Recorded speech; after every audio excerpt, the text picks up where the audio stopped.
उपासना है, ये निर्गुण उपासना से बढ़कर के लौकिक कोई वासना तो है नहीं, सबसे ऊपर है। तो इसमें थोड़ी कड़वाहट लग सकती है, ये छोड़ो ये छोड़ो ये छोड़ो ये छोड़ो, इसमें बताओ कोई सुख ही लगने लग रहा। आप लीला गायन करते रहो, नाम जप करते रहो, कहते सब हो जाएगा। अब ये तो बताया नहीं कि हमारी फैक्ट्री कैसे चलेगी, हमारी दुकान कैसे चलेगा, हमारा व्यापार कैसे चलेगा, बेटी का ब्याह कैसे होगा, और ये सब कैसे शांति मिलेगी, ये तो कुछ इसमें है नहीं। तो ये जो लौकिक और पारलौकिक दोनों भोगों से जब वैराग्य होगा तब जाकर के इस लीला का रस होता है। तो वैराग्य भी इसी से हो जाएगा। ये मत सोचो कि इतना समय लगे, 1 सेकंड में हो जाएगा। यहां से लेकर के ब्रह्मलोक तक के विषयों का वैराग्य 1 सेकंड में हो जाएगा, और करोड़ों जन्मों में भी होना बड़ा दुर्लभ है, ध्यान रखना। करोड़ों जन्मों में भी हो जाएगा ऐसी गारंटी नहीं है, और 1 सेकंड में हो जाएगा, इससे ज्यादा देर भी नहीं हो सकती।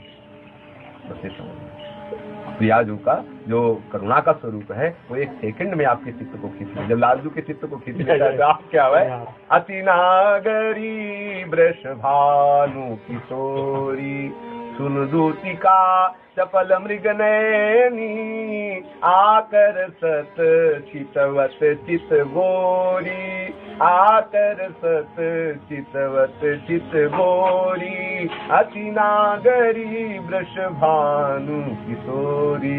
लाडली जी की कृपा दृष्टि हो जाए तो 1 सेकंड में हमारा चित्त उनके चरणों का गुलाम हो सकता है। और अगर अपनी साधना से सोचो तो करोड़ों जन्म बीत जाए तो भी यहाँ से लेकर के ब्रह्मलोक तक का वैराग्य होना बड़ा मुश्किल है, क्योंकि अहम है ना शास्त्र में।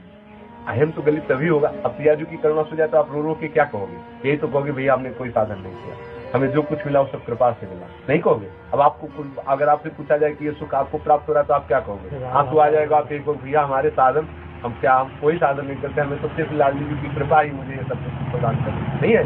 तो बस उसी कृपा का आश्रय लेकर ये गायन, ये समय पार करना है, लीला गायन नाम जप करना। तो किसी भी भक्त का अपराध न होने पाए ये सावधान रखना। कोई भी संप्रदाय का संत महात्मा वैष्णव दिखाई दे सबको नमस्कार करो, एकांत में रह करके भजन के पहले संतों को नमस्कार करो, जिन भक्तों की चरण धूल से ही उस वस्तु की प्राप्ति होगी। बस संतों को नमस्कार करो, कोई अपराध न बनने पाए ध्यान रखो, जो कहा जाए उसे अक्षरता पालन करो। साधुता आना जीवन में सबसे बड़ी बात है। कबहू कहो यह रहनी रहोगो, तुलसीदास जी कह रहे श्री रघुनाथ कृपालु कृपाते साधु स्वभाव गहोगो। तुलसीदास जी कह रहे सबसे ज्यादा कीमती वस्तु क्या है? साधु स्वभाव होना, भेष रखना नहीं। ये हम नहीं कह रहे कि तुम सब कपड़े उतार करके लाल पीले कपड़े पहन लो, ये सब भेष बदलने से वस्तु प्राप्ति नहीं होती। ये तो प्रारब्ध है हमारा, हम बाबा जी बने बैठे, आपका प्रारब्ध आप वैसे बने बैठे, लेकिन वस्तु जो है वो भजन से प्राप्त होगी, वो कृपा से प्राप्त होगी, उनकी चरण शरण का आश्रय लेने से प्राप्त होगी। तो आपको भी प्राप्त हो जाएगी, पैंट शर्ट में भी प्राप्त हो जाएगी और इस कपड़े में भी प्राप्त हो जाएगी। कपड़े से वेश परिवर्तन से भगवत प्राप्ति नहीं होती। हाँ महानता है इस वेश में, और इस वेश में महानता है कि क्योंकि इस वेश के फिर आचरण अलग हो जाते हैं ना, उस वेश के अलग आचरण हो जाते हैं, मान्यता के अनुसार से चलता है। तो लेकिन साधुता दोनों में समान होगी। तो उसी साधुता की आकांक्षा कर रहे हैं कि श्री रघुनाथ कृपालु कृपाते साधु स्वभाव गहोगो कबहू कहो यह रहनी रहो। बोले कौन सी रहनी? यथा लाभ संतोष सदा काहू तो कछु न चाहोगो। यथा लाभ संतोष सदा काहू सो कछु न चाहोगो। परहित निरत निरंतर मन क्रम वचन नेम निबहोगो कबहू कहो यह रहनी रहोगो।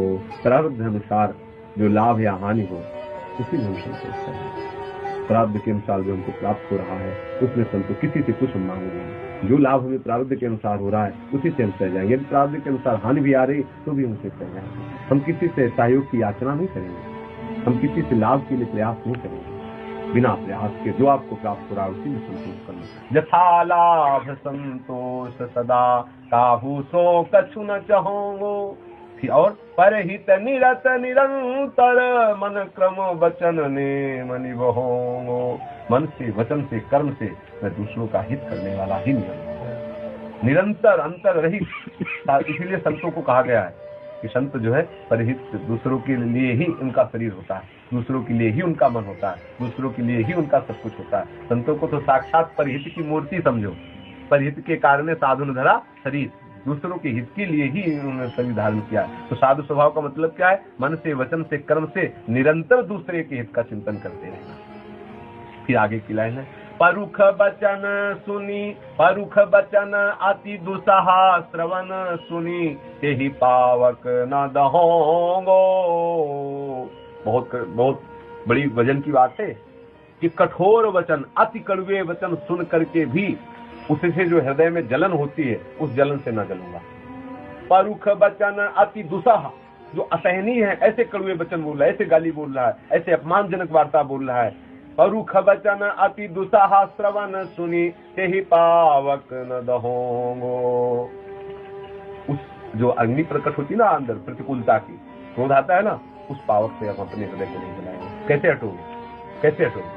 अभी आते ही आपको सुनाया था कि नहीं, एक संत बता रहे थे, तो हरगोविंद के सामने से निकले तो एक अवधूत महात्मा जा रहे थे, पीछे से एक नौजवान आदमी ने बूट पहने हुए जूते से प्रहार किया। वो गिर पड़े, फिर खड़े हुए और शांत भाव नीचे आंख की फिर बैठे, उसे कई बार प्रहार किया। उसको समझा शरीर का था। यह है साधुता। आपने एकादश स्कंद में तितिक्ष ब्राह्मण का पढ़ा है, वो है साधुता का स्वरूप। विगत मान समशीतल मन, पर गुण नहीं दोष गहोंगो, कबहू कहो यह रहनी रहोंगो। विगत मान, अपने को कभी मान की इच्छा में न रखे। मैं यहाँ जाऊंगा, इससे हमें कुछ सम्मान मिले, कुछ मान मिले, इस भावना का नाश करें। कहीं भी जाए दूसरों को मान दे, जहां अपने को मान मिलने लगे तो अपने को कष्ट अनुभव करें, अंदर से अपने को व्यथित समझे, ऐसा अंदर भाव बनाए करे ये क्या हो रहा है। अपने को मान योग्य मत समझे, तृण से नीच अपन को कहें, अपने को सबसे तृण के नीचा समझना और दूसरे को मान देना, दूसरे को मान देना, ये साधु का स्वभाव होता है। विगत मान, मान रहित, सम, सबसे बराबर, सम स्वरूप, एक ही ठाकुर सबके अंदर विराजमान है, ये भाव ही सम है। शीतल मन, हर समय मन शांत है। ये कब मन शांत रहेगा? नाम जब हर समय होता रहेगा तो मन ठंडा रहेगा। पर गुण नहीं दोष गहोंगो, न दूसरे के कभी गुण हम ग्रहण करेंगे, न दूसरे के हम कभी दोष ग्रहण करेंगे। गुण दोष की हम चर्चा नहीं करेंगे। जो सच्चे उपासक होते हैं, न किसी की प्रशंसा करते हैं न किसी की निंदा करते हैं, क्योंकि प्रशंसा करोगे तो किसी न किसी की निंदा हो ही जाएगी। प्रशंसा करने वाले से, जिसकी प्रशंसा हो रही है, उसके प्रति राग होता है, और जिसकी निंदा की जाती है उसके प्रति द्वेष होता है, और राग द्वेष ही संसार का स्वरूप है। उपासक को इससे बचना चाहिए, इसलिए न किसी की प्रशंसा करे, न किसी की निंदा करे, न किसी के गुणों का वर्णन करे, न किसी के दोषों का वर्णन करे। सब प्रभु के ही है, प्रभु स्वरूप ही है, ऐसा भाव रखे। नीचे है, परिहरि देह जनित चिंता, दुख सुख सम बुद्धि सहोंगो। तुलसीदास प्रभु यही पथ रही, अविचल हरि भक्ति गहोंगो। यही पथ रही, अविचल हरि भक्ति गहोंगो। परिहरि देह जनित चिंता। अब हमारा शरीर रोगी हो रहा है, या हमारे शरीर के लिए खान पान की व्यवस्था, शरीर के प्रति वस्त्र की व्यवस्था, या शरीर के संबंधियों की व्यवस्था, इसी में सारी चिंता जो लगी रहती है वो संसारिक की होती है। और प्रभु में जो चिंता लगी होती है, तो शरीर की चिंता का त्याग करके प्रभु का ही चिंतन किया जा सकता है, वही साधु की होती है। तो बोले मैं अब कभी, जब साधु स्वभाव ग्रहण करने की बात कर रहे हैं, तो साधु स्वभाव को ग्रहण करने वाले का क्या होता है, वो देह जनित चिंता का त्याग कर देता है। इसके प्रारब्ध के अनुसार इसको दुख सुख लाभ हानि प्राप्त होता रहेगा, मुझे इसके शरीर की चिंता नहीं करनी है। जो वैष्णव जन है वो अपने पोषण भरण न चिंत कराए, श्री हरिवंश विभव इंसान, वृंदावन की माधुरी। भगवान विश्वम्बर सबको देता है, तो क्या वैष्णव जनों को नहीं देगा जो उनका है? इसलिए वो शरीर संबंधी कोई चिंता वो नहीं करते हैं। और दुख सुख सम बुद्धि सहोंगो, जो प्रारब्ध अनुसार दुख सुख आ जाए उसे सम बुद्धि से, सुख आया तो हर्षित हो गए और दुख आया तो शोकित हो गए, ये विषमता हुई। और विषम संसार का स्वरूप है और सम भगवान का स्वरूप।